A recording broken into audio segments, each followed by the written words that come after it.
तो दोस्तों आज हम लेकर आए हैं एनसीईआरटी का क्वेश्चन नंबर 14 और क्वेश्चन नंबर 14 क्या कह रहा है कि राउल्ट के नियम से धनात्मक और ऋणात्मक विचलन का क्या अर्थ है और धनात्मक और ऋणात्मक विचलन में डेल्टा एच के चिन्ह किस प्रकार से चेंज होते हैं। तो अगर हम समझें राउल्ट का नियम क्या है, तो राउल्ट का नियम क्या होता है कि जब भी हम दो विलयनों की तुलना करें और पूछें कि दो विलयनों में से किसका वाष्प ज्यादा है, जैसे फॉर एग्जाम्पल 10 ग्राम चीनी में 90 ग्राम जल इन दोनों को आपस में मिक्स कर रखा है और एक जगह 20 ग्राम चीनी को 80 ग्राम पानी में मिक्स कर रखा है, तो अब इन दोनों विलयनों में से किस विलयन का वाष्प ज्यादा होगा। तो आप बता सकते हैं कि चीनी की वाष्प आसानी से नहीं बनती है, यानी कि पानी की वाष्प बहुत आसानी से बनती है। इसका मतलब जिस विलयन में पानी की मात्रा ज्यादा होगी उस विलयन का वाष्प ज्यादा होगा। तो इसका मतलब इस 90 ग्राम जिसमें विलायक है, जिसमें विलायक ज्यादा है, उस विलयन का वाष्प ज्यादा हो जाता है। यही राउल्ट का नियम है, कहता है कि किसी भी विलयन का वाष्प पीएस मतलब किसी भी विलयन का वाष्प यह अनुपाती होता है विलायक के मूल प्रभाज के, यानी कि किसी भी विलयन में विलायक का मूल प्रभाज जितना ज्यादा होगा उस विलयन का वाष्प उतना ही ज्यादा होगा। ये दोनों सॉल्यूशन से हम बता सकते हैं कि इसमें 90 ग्राम विलायक है तो इसका वाष्प ज्यादा होगा, इसमें अगर 80 ग्राम विलायक है तो इसका मतलब इसका वाष्प कम होगा। यही राउल्ट का नियम है। और क्या कहता है राउल्ट का नियम कि अगर कुल वाष्प दाब निकालें, कभी भी किसी भी विलयन का कुल वाष्प दाब निकालें तो वो P A plus P B plus dot dot dot dot जितने भी इसमें कंपोनेंट डाले होंगे उन सभी कंपोनेंट के योग के बराबर होगा। जैसे कुल वाष्प दाब अगर बात करें तो उसमें जितने भी अवयव उपस्थित होंगे उन सभी अवयवों के योग के बराबर होता है। यही राउल्ट का नियम। और ऐसे विलयन जो राउल्ट के नियम का पालन करते हैं, ऐसे विलयन जो राउल्ट के नियम का पालन करते हैं उन विलयनों को आदर्श विलयन कहते हैं। क्या कहते हैं दोस्तों इनको? आदर्श विलयन। और वो पूछ रहा है कि राउल्ट के नियम से धनात्मक विचलन का क्या अर्थ है।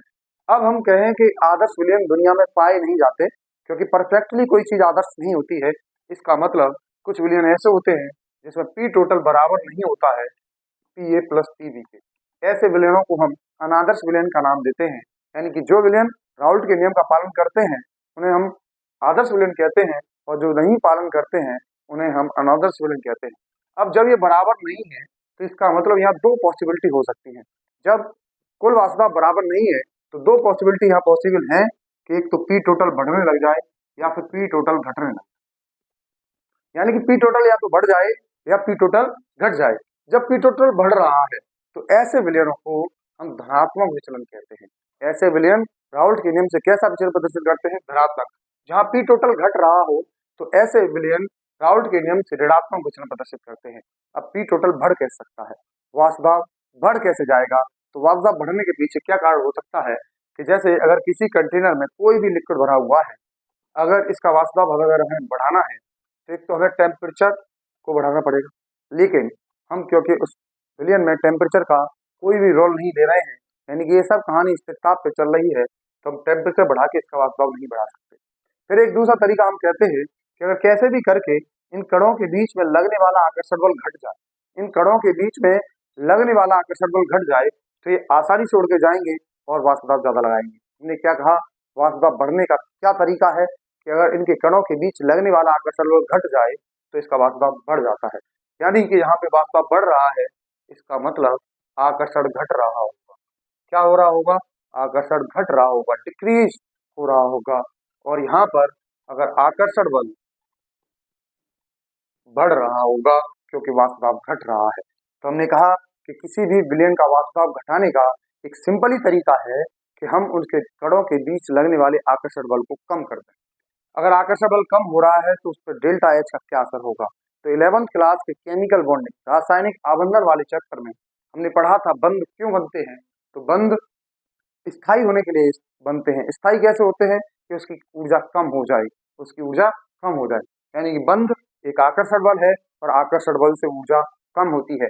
अगर कहीं पे आकर्षण बल घटता है तो ऊर्जा बढ़ जाती है और कहीं भी आकर्षण बल बढ़ता है तो ऊर्जा घट जाती है। तो हमने कहा यहाँ पर आकर्षण बल घट रहा है तो ऊर्जा बढ़ जाएगी, यानी कि जो चेंज इन एंथैल्पी का चेंज है वो पॉजिटिव होने लगेगा, यानी एंथैल्पी की वैल्यू कैसे आने लगेगी?